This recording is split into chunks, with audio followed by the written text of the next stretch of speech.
Yumuko at manalangin. Lord, maraming salamat po sa araw na ito na ibinigay niyo po sa amin. Salamat sa buhay na taglay namin.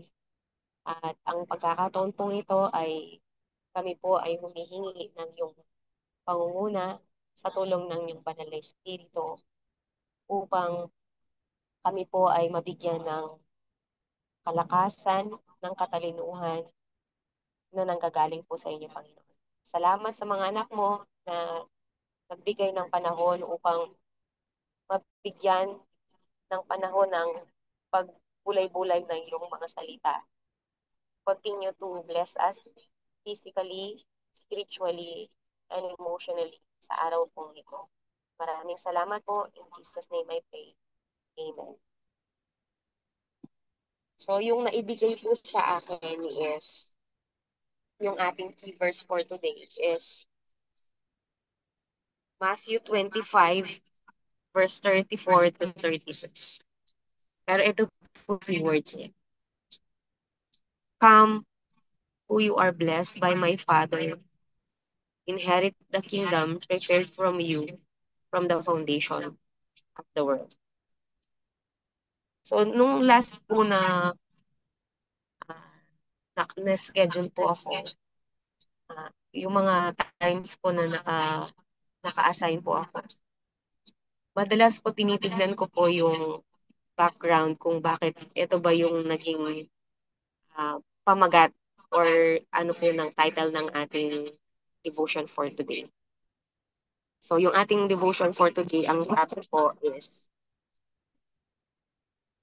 October 28. Ang sabi po is Death by Velvet. Kahapon po, nung i-review ko po siya ulit, ilang weeks ko na po siyang pinag-aaralan. Tinignan ko po yung word. Bakit kaya sinabing Death by Velvet?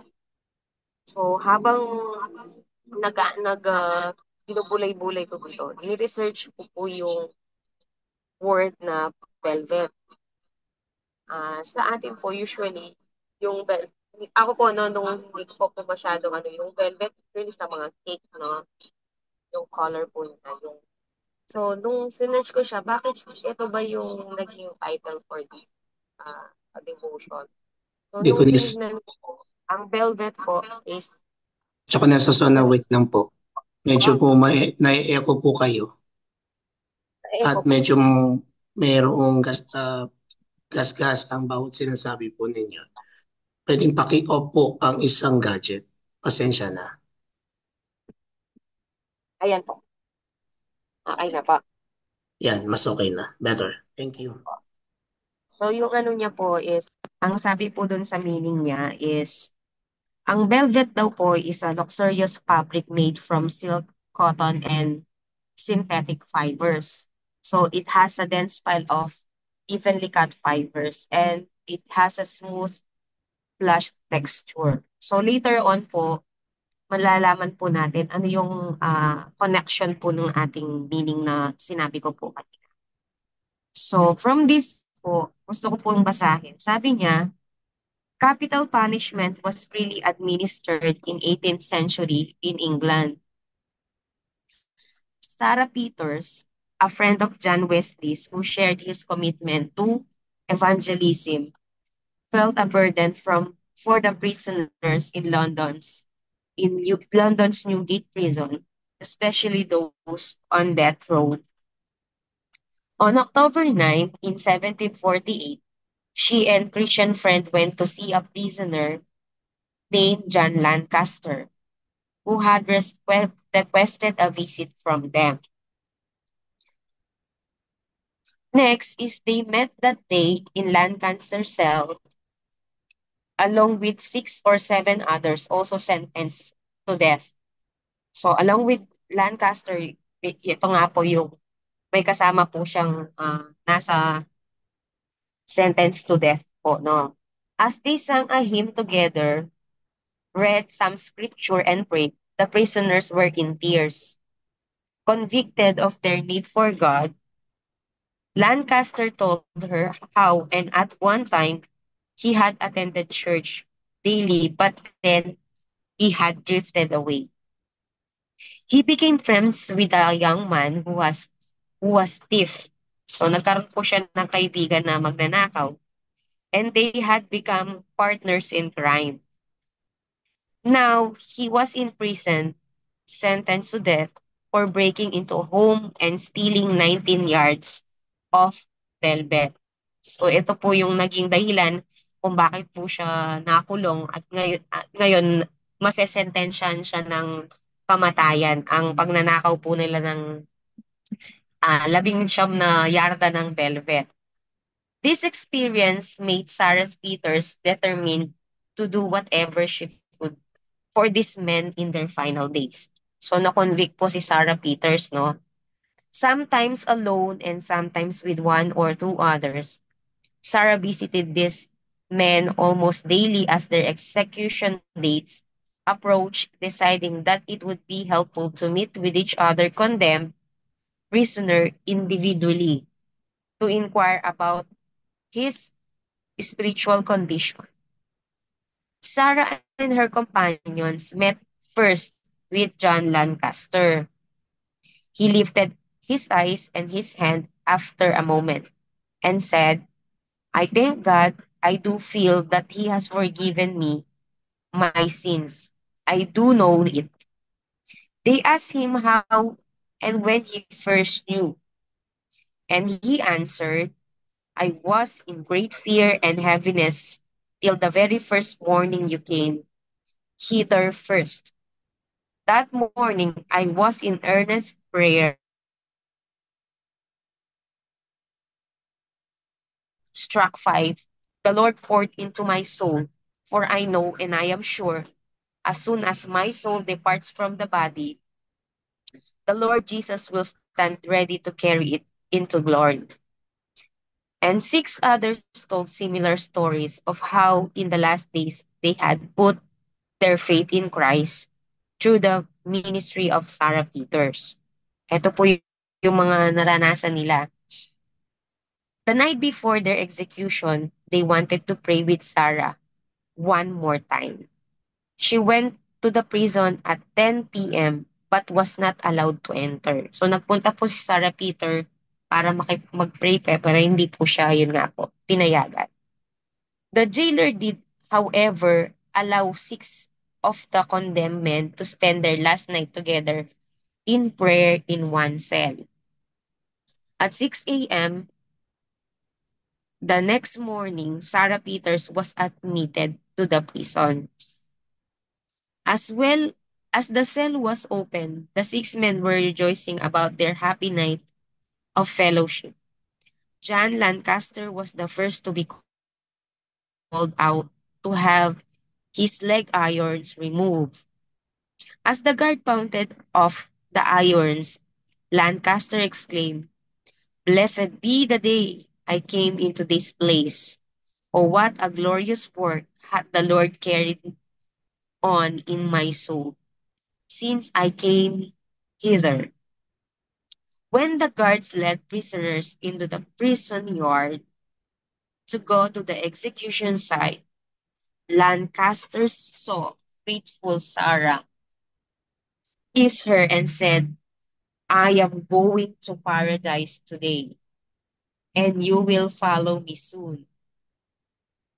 As the guard pounded off the irons, Lancaster exclaimed, Blessed be the day I came into this place. Oh, what a glorious hat the Lord carried on my soul since I came hither. Tapos sabi po, John Lancaster and his friends were executed on October 27, 1748. So, ito po yung day din na, ito po yung day na kung saan po sila uh, bibitayin or isa-sentence po.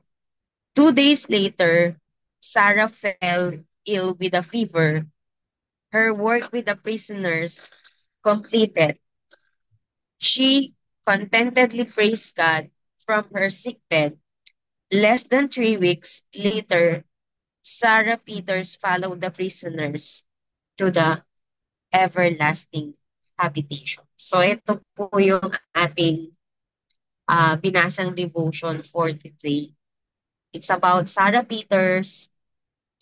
Uh, Nagkaroon po siya ng ministry with John Lancaster, kasama po yung kanyang mga uh, kasamang na ano po, nakakulong.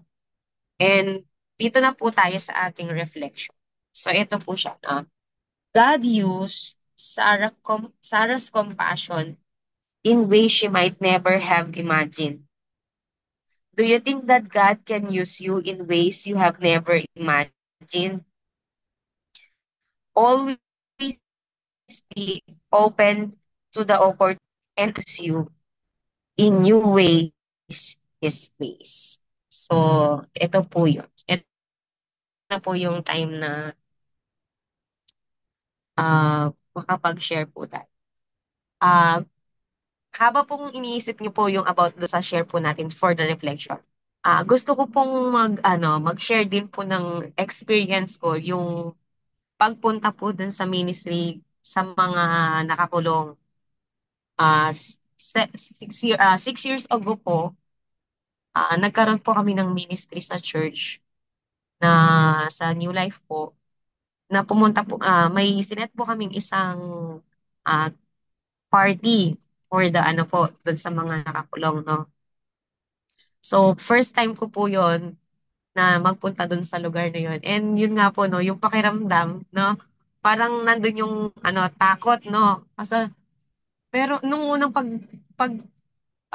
pagdating ko pa lang po dun, pagdating po namin, dun sa grupo namin, kasama po yung mga pastor po na, tsaka ibang mga lay, may pakiramdam na, takot, no. Kasi, yun nga po, pag sinabi natin prison, nandun yung, na, ay, eto yung mga nagkaroon ng, yun nga po, may yung ibang cases, no.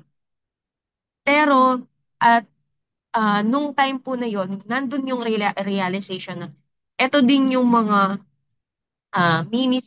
ito din yung mga tao na kailangan talaga natin na i-reach out. Ano po, kailangan natin na ipakilala yung yung Panginoon sa kanila.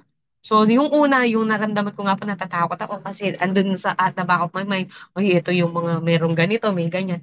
Pero, during po yung ministry po namin na yon, nagkaroon po ng yun nga po realization na din talaga dapat yung isa sa mga hindi natin kakaligtaan as church, as workers na puntahan din na isang open po natin, isang other ministry natin na kailangan na i-reach out din natin yung mga nasa jail na pakilala yung Panginoon. And yun nga po, no, at the end of dun sa naging ministry po namin, nakita namin maraming nangangailangan sa kanila ng ng prayers. Kailangan nila ng counseling, kailangan nila ng, yun nga po, no, ng support. So, yung time po na yun na kaya pala ng church na i-reach out, hindi lang yung mga nasa, yun nga po, hindi lang yung mga nasa, yung mahirap yung mga buhay, bagkus, eto pong mga nakakulong. And isang po yun, ah, isa ding way na hindi lang natin maipakilala yung Panginoon kung yun nga si Sarah, kung nasa death sentence man sila, at the end of the day na nung kanilang buhay, meron po tayong maitutulong na maipakilala yung Panginoon at tanggapin siya na hindi kumbaga po, mamatay man sila or magpatuloy man sila sa buhay nila, magkaroon po sila ng transformation sa buhay nila. And ako po, for sure, even ikaw na nagtuturo sa kanila, even ikaw pwede rin matransform yung buhay mo in a way na mas lalong mabobroad yung natin, yung mindset natin sa ministry. Kumbaga, hindi lang tayo ma-contain sa apat na walls ng ating pong church. Yun po yung sa akin. So, maganda po ito na isang po natin bilang isang hindi lang manggagawa, kundi isang disipulo ng Panginoon. Okay, kayo naman.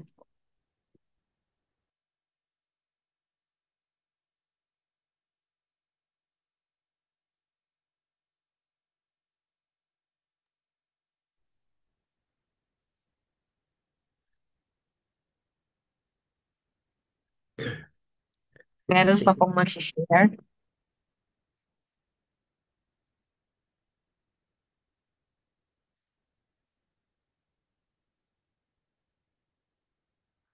Sino pong nais pong mag-share? Lalo na po sa karanasan na katulad po ni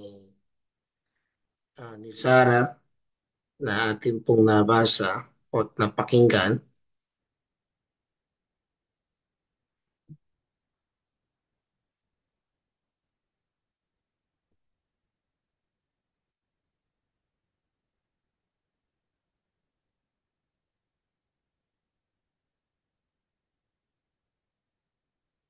Oh, napakatahimik po ah. Ako, Pastor. Minsan, Pastor, no po, sa may mga ministry na inilalagay tayo ng Panginoon, no? So, Mm. hindi lang po dun siguro sa ano, yun nga, sa jail ministry.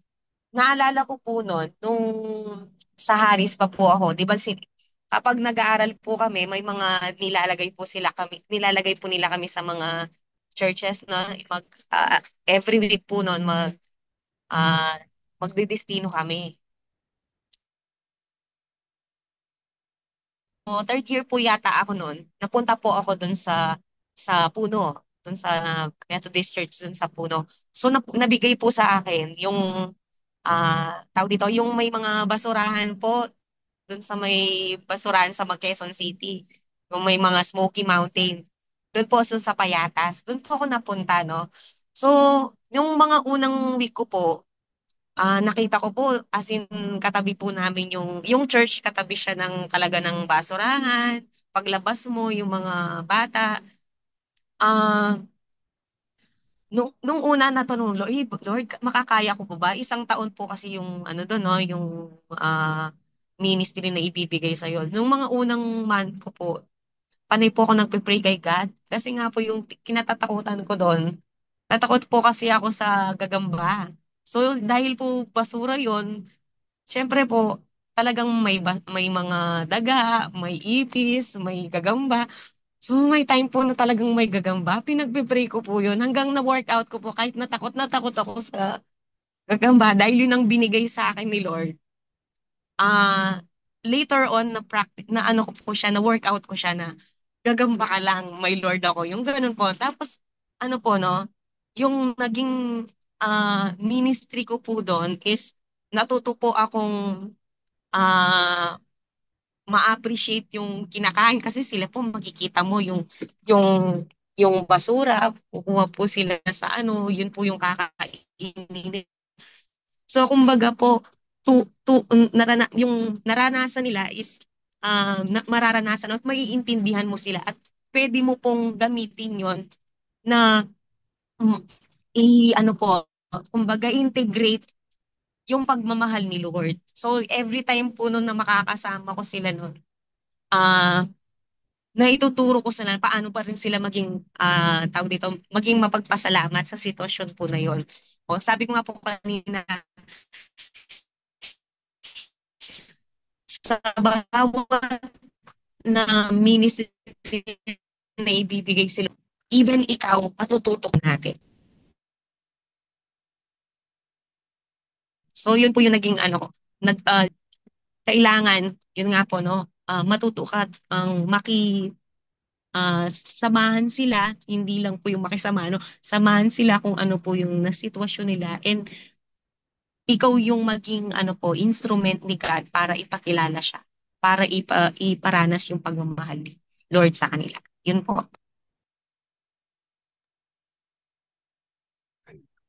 Salamat ako na sa iyong pangunguna. Ah,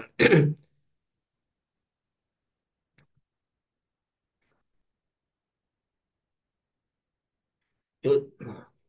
Sige po mga kapatid, ah, andito na po si Ate Marisa rin naman. Ah, she is the leader today for the prayer blast for the Monday group. Hopefully she can able to lead us in prayer blast. At bago po yung prayer blast, Yung pong karanasan ni Sarah at saka ako ni John, uh, John Laster, isa sila sa mga kauna-unahang mga misyonero sa loob ng kulungan. At that time kami naman po, during of our seminary, meron kaming pag-aaral din about sa pastoral care. So dinala po kami sa isang kulungan at doon po kami nag-mission kasama ang mga ilang mga pastor at kasama po namin pinaka-head namin ay si Pastor ah, yung pastor namin sa teacher sa pastoral care and ministry. So doon ko doon ko pong isang naranasan paano ma-reach out ang mga nasa kulungan sapagkat uh, bago-bago pa kaming mga pastor noon at may mga bagay na napaka ano nila higpit lalong-lalo na ang mga police and they will check you at question but through sa aming pastor na nag-lead sa amin noon at na professor, isinare niya sa amin paano paano siya nakikipag-communication and especially sa mga nasa loob ng kulungan that when there is no hope for them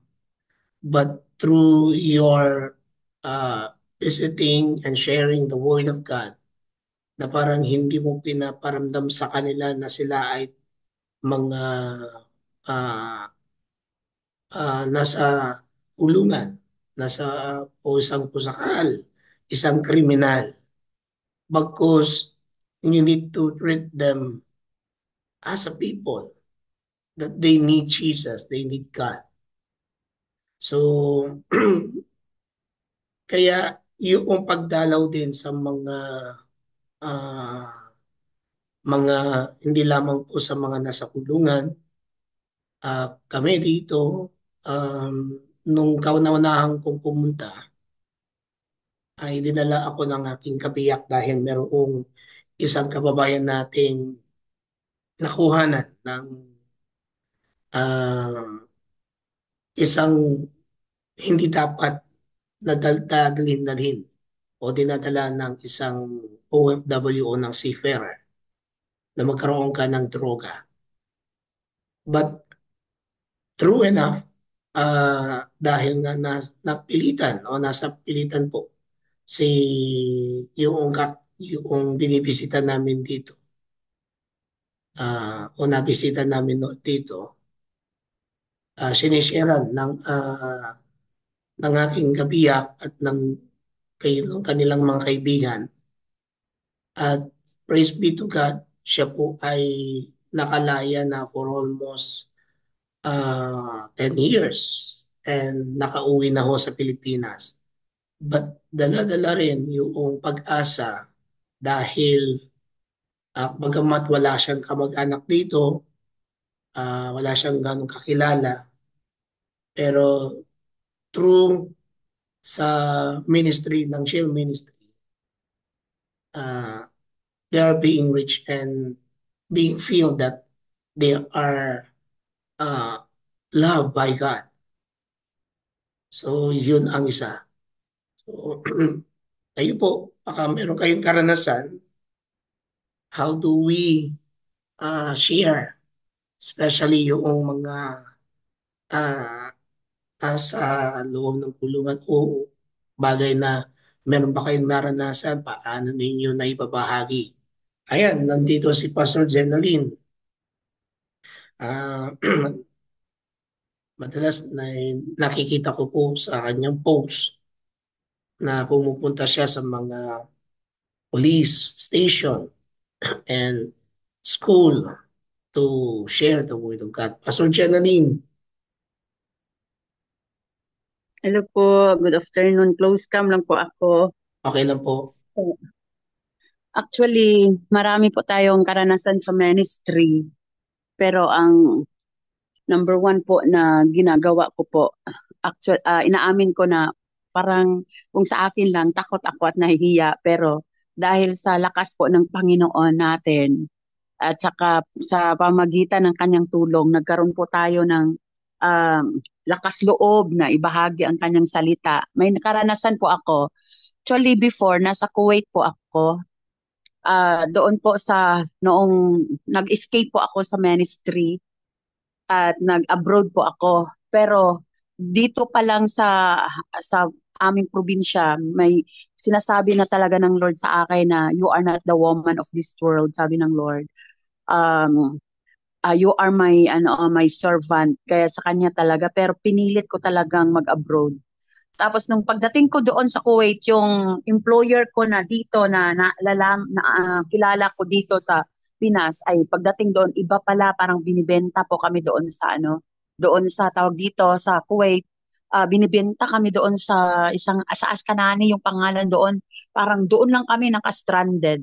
So pagdating ko to make the long story short, may kumuha sa akin at saka sabi sa akin ng mapalitan ko, sabi niya, ang ano ng mukha mo, hindi ka pwede dito kasi yung magiging employer mo ay matapang yan, nagpapabugbog yan sa pulis, ganun. Pero yung ginawa ko, prayer talaga, gumigising ako ng alas 3, nagpe-pray.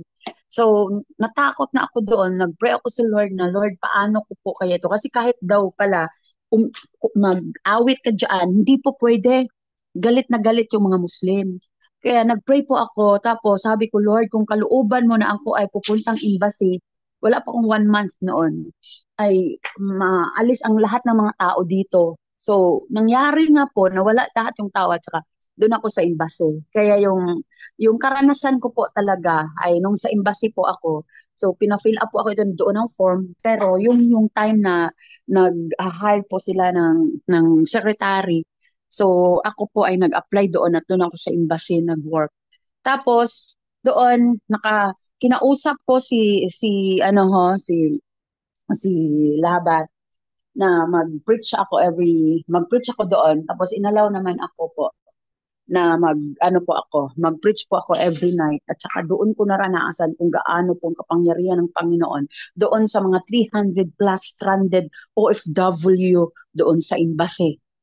Kaya, at yun din, doon napatanggap ko sila sa Panginoon. Every time na mag-share ako ng Word of God, nakita ko ang kapangyarihan ng Panginoon na kumikilos po talaga. Siyempre, yun na nga yung kanilang kalagayan.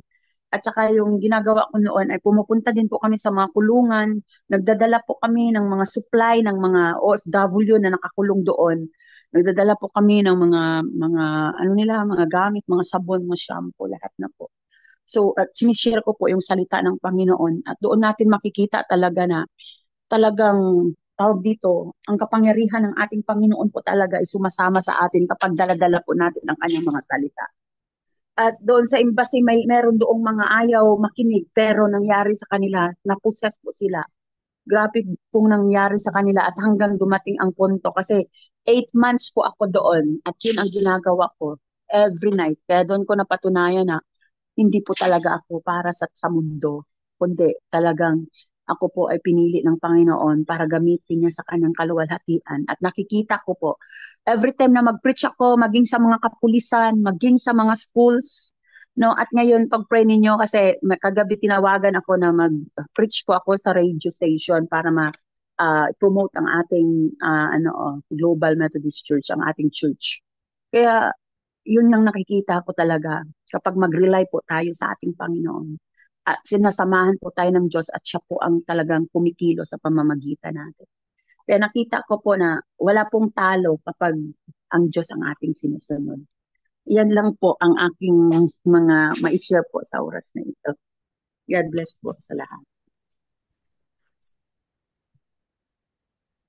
Praise be to God. Sa Kanya ang kalwalatian. Ayan, sa Ate Marisa. Sige po, share ko lang din po yung experience namin. Dito kasi sa UK, ang karamihan naman dito, na pwede nating i-minister like what we did. Yung sa hospitals and caring home, maraming mga ka-Pilipino natin na hindi namin na-realize na mga tumanda na dito and they've been alone for so many years. Dinadala na lang sila sa nursing home.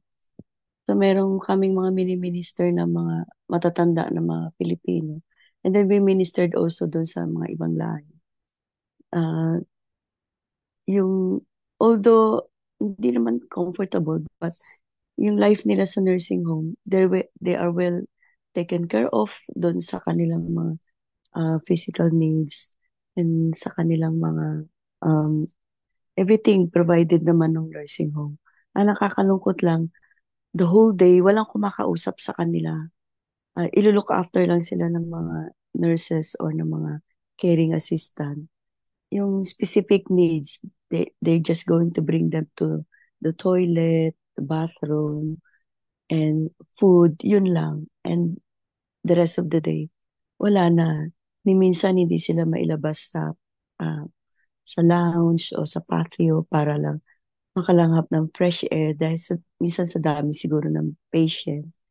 So, yun yung mini-minister namin. Kinakausap namin sila, binibigyan namin ng time and share the word of God with them, pray with them. And then, ganun din, kami na rin ang nagdadala sa kanila sa lounge at doon namin sila kinakausap. Minsan nilalabas namin sila sa nursing home, tinutulak namin sila sa wheelchair so that they can makakita rin naman sila ng araw. So, yung ministry na yun, kulang din sa ganitong area. Hindi rin, I don't know, for some churches, if they're doing this, maybe they are, pero marami palang nangangailangan din ng mga tao, ng mga, hindi lang naman siguro Filipino, no? Ibang lahi rin, that they needed someone to share the word of God kahit na matanda na sila, they still have to be prayed for. At isa pa yung ministry namin sa hospital, mayroong nag-asa amin, ay, Sir Marisa, merong yung isang kababayan natin ganun na nagkasakit o na-stroke. Ganun. Then we go to the hospital. And most of the time, yun yung ministry na a-assign sa akin. Yung bang nasa deathbed na sila, yung hindi na sila nagigising, parang comatose na sila. And I don't know, yun yung laging na-assign sa akin. And I pray for that person because I learned na the last sense ng katawan ng tao na meron pa siya is yung hearing. Although she cannot talk, she cannot see, she cannot move, pero yung hearing niya nandoon pa rin. So yun yung the Lord has impressed to me na pray for that person even though na hindi na siya nagre-respond. So every time magpe-pray ko yung tao na nasa deathbed niya, and I don't know if she will wake up or not. Basta ipagpipray ko lang, and hindi ko kasi alam kung nakatanggap na siya kay Lord. Nandun yung urge sa akin to ask her for the prayer of confession and acceptance. So after nung pagpipray ko yung mga tao na ganun, nandun sa sitwasyon na ganun, several na yung mga naipagpray ko. Minsan nalulungkot ako kasi sabi ko, Lord, kung yung mini-minister namin, I don't know kung mamamatay na to or what. Pero sabi mo nga, it doesn't matter as long as yung makatanggap sila sa Panginoon. And after that prayer, nakikita ko yung tao, wala siyang respond, pero tumutuloy yung luha niya. And doon ako natutuwa kasi I believe na he heard yung prayer and he accepted the Lord. And after yung isang pinagpray namin, after few days or 2 days lang, she died. Yung isa rin, ganun din, the same day, na after ng prayer, pati yung mga taong nandoon na family, na, na, na, hindi naman pa kilala si Lord, na nag-ano rin sila, for themselves, I believe na accept din sila kay Lord. And sabi ko, Lord, ayoko ng ganitong ministry after ng ipag-pray, mamamatay. So, for me, for myself, iniisip ko lang, kakalungkot naman, sabi ko ganun. Pinag-pray ko nga tapos mamamatay pala. Pero sabi ni Lord, hindi naman necessarily na yung tao may sakit, instant healing ang marireceive. Most of them, they needed yung healing ng soul, healing ng spirit nila, na yun pala yung moment for them to accept Jesus Christ. Nandun na nga sila sa deathbed nila. And we don't know if they will rise up from their sickness. So, ang mahalaga pala is for them to hear that prayer and to accept Jesus as the Lord and Savior, even though na nandun na sila sa deathbed nila. So, yun lang po mga kapatid. To God be the glory kasi nga ginagamit ako ng Panginoon at yung ibang makasama namin. Si Pastora Helen, sometimes she always asks us to join her pag may mga kasama natin sa simbahan na may mga sakit. And praise God dahil ginagamit din siya sa ministry na yon na pinagpipray yung mga may karamdaman. Kasi hindi lahat nandoon yung hindi naman compassion, kundi parang hindi yun task para sa kanila to pray for the sick people. But I believe all of us, the Lord is calling us not just to pray for the yung malalakas or needs ng mga tao, yung encouragement, but some people pala is given the task to pray for the sick people and vulnerable. So I pray na magkaroon din tayo ng sa isip natin or sa idagdag natin sa ministry natin yung mga may sakit, may mga hindi na maka-recover sa kanilang mapuntahan natin sa ospital, madalaw man lang na mabigyan sila ng words of encouragement. Yun lang po. I believe marami naman sa mga kasama natin na ginagawa itong mga bagay na ito. So, yun lang po mga kapatid.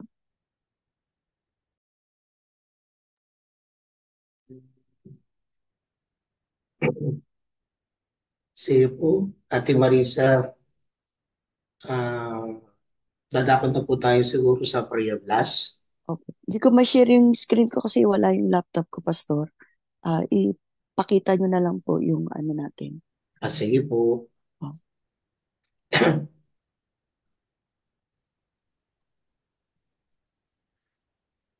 Ayan po.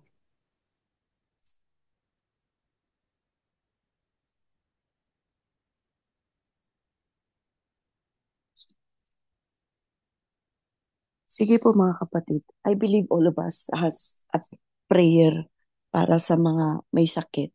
Yung nandito sa screen natin, and especially ganun din sa mga family members natin and those people who are not mentioned in this screen.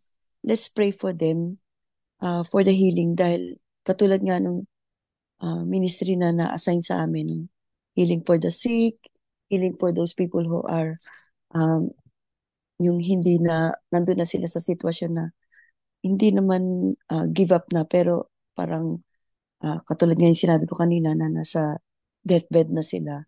So let's pray for them even though yung sa last end na sila ng life nila. I believe miracle will take place when someone was interceding and praying for them. Sige po, manalangin po tayo mga kapatid.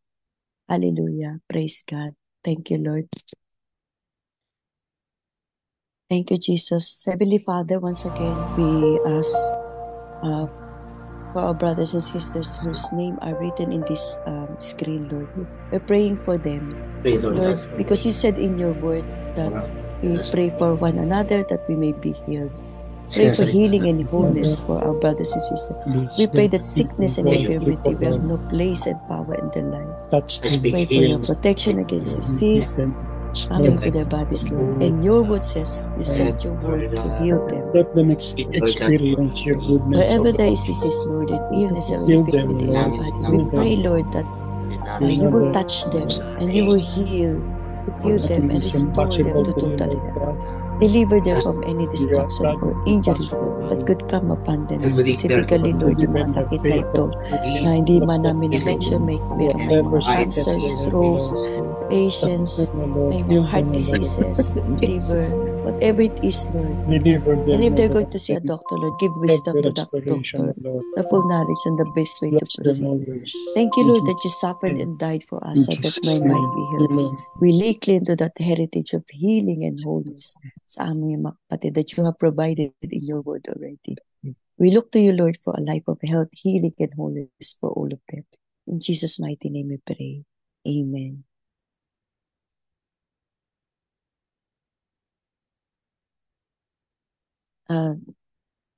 The prayer focus po this morning, Monday, is education.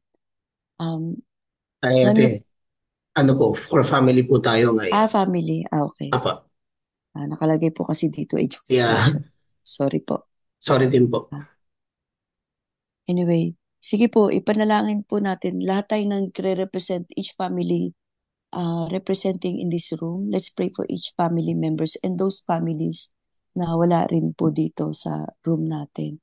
I believe may mga family members tayo na hindi pa believer, although they grow up in church or they were raised up in churches, but yung iba kasi yung relationship personally kay Lord. So let's pray for all of them. Yung prayer natin, ako po, product din po ako ng someone who prayed for me and for my family. So yun din yung naging isip ko yung task sa akin na I'm praying for someone and then the whole family also receive Jesus as the Lord and Savior.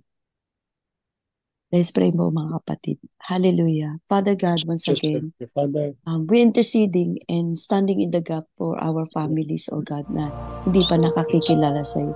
Most of them, O God, nakakikilala na. But I believe some of them are not our yet Master and a Savior believer, O Lord. and So Redeemer.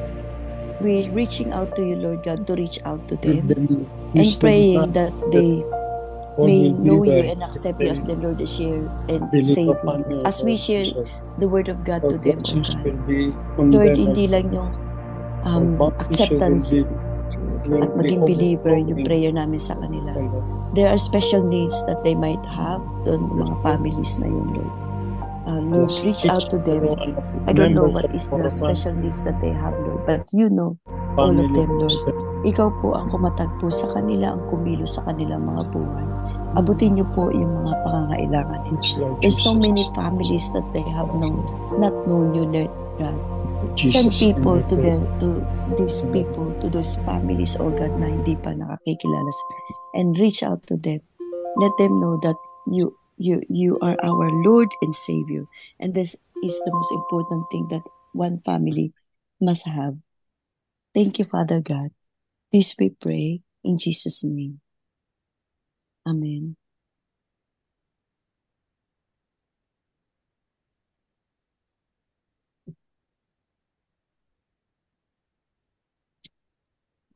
Sige po mga kapatid, let's continue to pray for the nations and governments. I believe na ito yung immediate needs ng bawat prayer warrior na tayo mga prayer warriors. This is the most immediate needs na dapat natin ipag-pray. Maybe we are not affected in the places where we are right now, but those people na nations na nangangailangan ng prayer, most especially yung bayan ng ating Panginoon, Israel, yung Ukraine, Russia, Philippines, those places na hindi natin alam kung ano nangyayari. Sa moment na natutulog tayo or we are in our best time, but those people who are suffering in those areas, especially nung merong isang pastor na na-meet niya sa aeroplano na Ukrainian siya, na stewardess. And when the pastor's asking to pray for her dun sa bansa nila, she was crying because even though she's a stewardess, she's still working. Yung bansa niya, she cannot go back doon sa pamilya niya, doon sa place nila because of the situation. So, let's continue to pray dito sa mga countries na to na nakakaranas ng iba't ibang mga conflict and wars. We don't know sa kung anong next sa mga time na ito. But I believe God is in control and God is, nakikita niya itong mga sitwasyon na ito. All we have to do is to stand in the gap on this situation. So let's pray. Hallelujah. Father God, tinataas namin sa iyo itong sitwasyon na ito sa iba't ibang dako ng daigdig. Speak We for might experience good life dito sa places namin. But I believe yung bansa mo, Panginoon, yung Israel, they are suffering so much. May sitwasyon, Lord God, that sometimes they don't know what to do anymore. We pray for the leaders of yung Prime Minister Netanyahu at yung mga leadership niya, yung IDF, whatever it is that they need to be, they have to do, Lord God, give them the courage, the strength to do what they're supposed to do, oh God. And most of all, oh God, we pray for the encounter. Ito yung kailangan nila, Panginoon, yung encounter of Jesus, Lord God. Allow them to see itong sitwasyon na ito is just a sidetrack of what is really what's happening with them, oh Lord. So Lord, reveal yourself to those people in this situation. Pakita mo sa kanila. Ikaw po yung Diyos na kailangan namin in these times of need, especially in time of war. Lord, meet their needs. May mga special needs sila during this time. Hindi namin alam. Hindi namin fully alam kung ano talaga yung sitwasyon nila. But you know, Lord God, abutin niyo po, Panginoon. Save them, O God, in this untoward things that is going on with them, Lord God. Reach out to them. Send people, Lord God, to reach out to them. Kami po, physically, we cannot go in that places, O God. But you know whom to send to those people, Lord God. Abutin niyo po yung mga physical needs nila, and most especially yung spiritual needs nila, that they need a Savior, that you have forgiven them for the wrongs that they have done. And I prayed for a spiritual encounter of who Jesus in their lives, oh God. Ipakita niyo po sa kanila in this time of troubles, oh God, in this season of trouble, sa mga bansang ito na nagkakaroon ng ganito kaguluhan, Lord. Ipakita niyo that you are the answer, oh God. Ikaw po yung kasagutan sa mga kaguluhan na ito, Panginoon.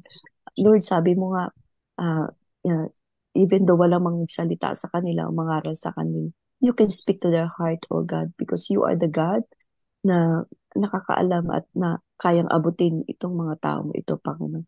Even though nandun na sila sa kanilang sitwasyon na so desperate of something that they need, they thought it's a physical needs that they need.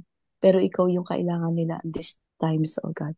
And I believe, God, you're reaching out to them because so many people are praying for these nations, oh Lord.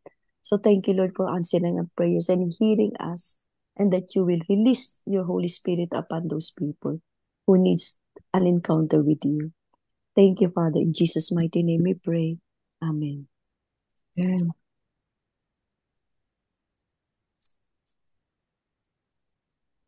Let's continue to pray for our churches, pastors, and leaders in these times na talagang yung enemy is trying to penetrate the churches. So many churches now are in trouble or in I don't know what situation, in division, in so many things na I believe it's the enemy's work in our churches kaya nangyayari itong mga bagay na ito. And I pray that we who are on the truth, basing our faith on truth, are be sensitive on what's going on sa ating mga simbahan. So let's intercede. Tayo po yung mag-stand in the gap dito sa mga sitwasyon ng iba't ibang, it might not be yung church natin, pero may mga simbahan tayong naririnig na nagkakaroon ng mga difficulties, differences sa kanilang mga platforms or whatever it is that they are standing right now. So let's pray sa mga simbahan natin at sa mga pastor na nagli-lead sa mga simbahan na ito. Thank you, Lord. Thank you, Jesus. Lord, we honor you. We truly thanking you for each and every churches and pastors today, Lord. Churches and We ministries. pray that they will draw near to you, our Lord, and know leaders, you more, and continue give them to speak to their courage and lives, oh God. Continue to work in their hearts, wisdom. Father. Unite our churches, oh God. We don't want division in our own agendas and our own programs. Do not let We pray the that you will enemy work and move win over Lord, in each victor, every Lord. one of our churches, O Bless God, each that and you will be every pastor. glorified sa kanilang mga. Lay We leaders pray that for the you unity in the body of Christ because give this is them your voice, prayer, give Lord. them Ito courage yung to iniwan speak mong up panalangin against and your only any prayer evil doings that in their life. we may be one and be united to each other, O Lord God, as you and your Father is one. Lord, we Cover our pray, churches and Lord ministers God, with your blood, O Lord, that that your no Holy Spirit will enemy fill will our be churches. May the fire of the Holy stronger Spirit than us, O Lord. consume Our every faith is evil in in you, our lives. and we You are a believe in consuming fire, Lord. Remove things that are unfruitful in our lives, O God. in the name of Deliver us Jesus from our Christ. sins and In deliver the us name from of the Jesus, our Savior. evil one. We pray Amen. for that we grow in the knowledge of who you are and be used by you, Lord. We pray for more of you, Lord Jesus. We pray for our pastors as well and their family, oh God. May mga special needs yung mga pastor na ginagamit mo, especially in areas and in places na mahirap, Panginoon. Lord, hindi lang nila kailangan yung spiritual needs nila, Lord, ma-meet, kundi most especially yung kanilang physical needs, abutin niyo rin po, Panginoon. Give them wisdom kung paano nila ililid yung mga flock nila, Panginoon. Tinawag mo sila sa ministry, Lord. I believe you have a purpose kung bakit sila yung tinawag mo, Panginoon. And give them the strength, yung mga ano pa yung mga plans nila, yung mga projects nila. Make it prosper, Lord God, if it is your will for them to do those such things, oh God. We pray din na magkaroon sila ng time talaga mag-pray, mag-devote themselves sa kanilang sa iyo, Panginoon. At yung pagpiprepare nila ng sermon nila, give them wisdom in this area as well, oh God. Give them grace and strength and help them to grow in the knowledge of who you are in their lives. This we pray, Father, in Jesus' name. Amen. Amen.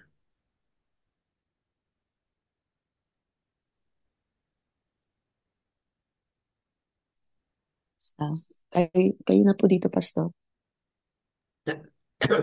Sige po. Meron po ba tayong mga kapatid na dumating sa araw ng kanilang kapanganakan o anibersaryo o mga miyembro po ng pamilya?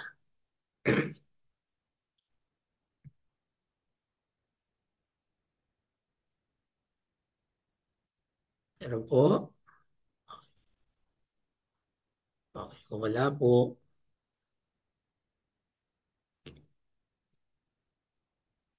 mga kapatid, bago po tayo magdadako sa Thanksgiving prayer, can I ask every one of us to be unmute and pray for Ate Finet, continue for healing for her physical body?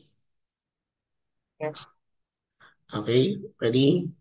Let's all begin for 1 minute po. Gracious Heavenly Father, Or just Lord, we be thank you for this continue to wonderful. healing Hallelujah, for Father God. Holy For Spirit, You said in Ate your pray word Finet. for to the pray for one church. Touch another. her Lord, heart, pray Praying her for for Sister body. sisters. Finet right now. Have And ito. every illness or sickness that she is Lord, kailangan po experiencing namin right ng now, Panginoon Lord. God, We pray makapagpapayos po sa Lord, kanyang wholeness of buhay. the body, Lord, Lord. that she may We live ask, Healing and Father God, deliverance, oh God.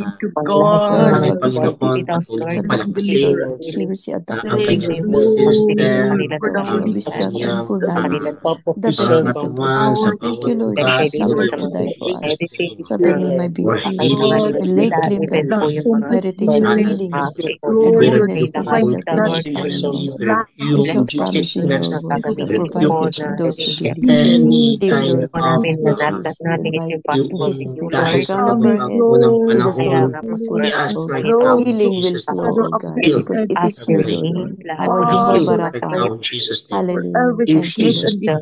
In Jesus' In God, name. Jesus' name. Rama Sekera Babayalala Sera. Lord, Amen. Hallelujah, na lahat po Jesus. Amen. ng mga Thank you, Lord. pray po Thank ay you, Lord maging Jesus.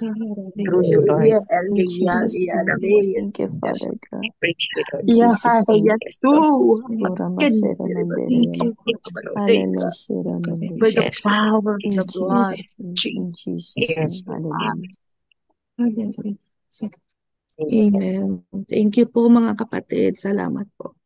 I just needed that so much. Actually, may praise report po din naman ako from yesterday. Although nilagnat pa po ako kagahapon after na nag-daybreak tayo and yung body pains. Pero magdamag po ay wala na po akong lagnat. Praise God. At ito na lang pong mabigat sa ulo at yung bigat sa katawan. So I believe God has already healed me. Maraming salamat sa mga prayers po. Because ang plano po ng Panginoon, we will be attending the Hillsong Conference. Yun po, I'm looking forward. Ito na pong Wednesday. So I know I already received the healing from God. Thank you po sa mga prayers, no? Amen. Amen. Praise be to God po. Okay. So, Deaconess na. Yes po. Sige po. Pwedeng kayo na ulit po ang mag-closing prayer. Closing prayer po. Apo, thank Sige, you. sige po, tayo po ay manalangin. Lord, we Yes. praise you sa oras pong ito, sa Yes, lahat po Lord. ng mga panalangin po namin. We lift up to you na kayo po ang sasagot po nito, and salamat po sa mga answered prayers po namin, especially po sa mga kapatiran po namin na may sakit. Lord, salamat po sa paghilom sa bagong kalakasan na ipinagkakalob niyo po at ipagkakalob pa sa mga araw po, Panginoon. Lord, we continue na pinapasalamatan ng buhay ng lahat sa mga narinig po namin mga sharing, sa mga naranasan po namin kung gaano po kayo kumilos sa buhay ng bawat isa. Patuloy, Panginoon, na hinihingi po namin ang iyong pangunguna sa buhay ng bawat isa.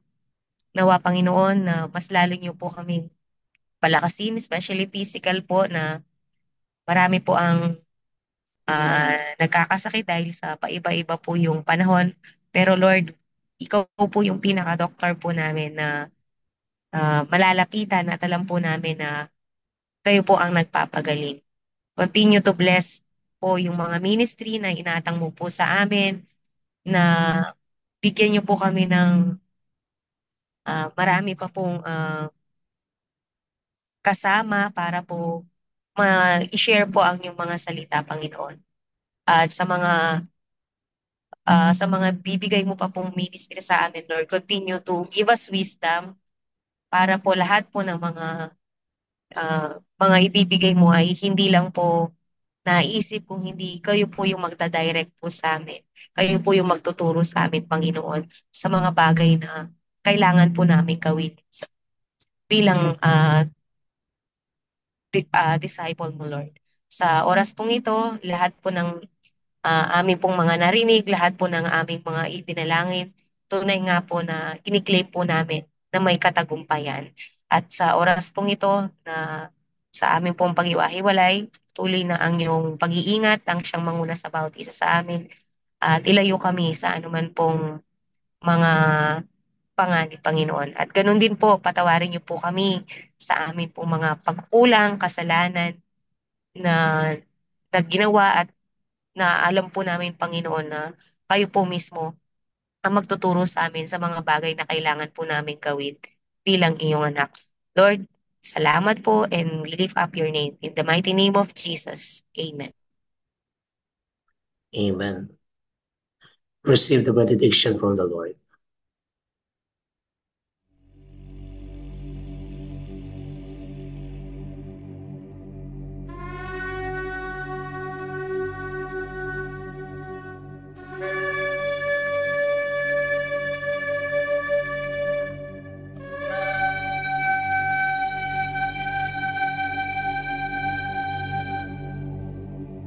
יברכך אדוני וישמרך.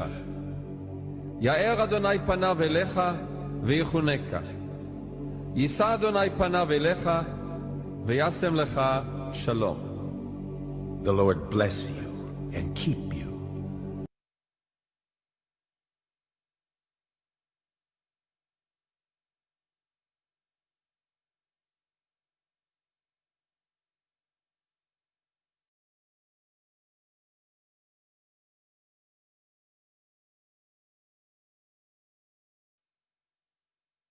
The Lord make his face shine upon you and be gracious. gracious to you. The Lord lift up his countenance upon you and give you peace.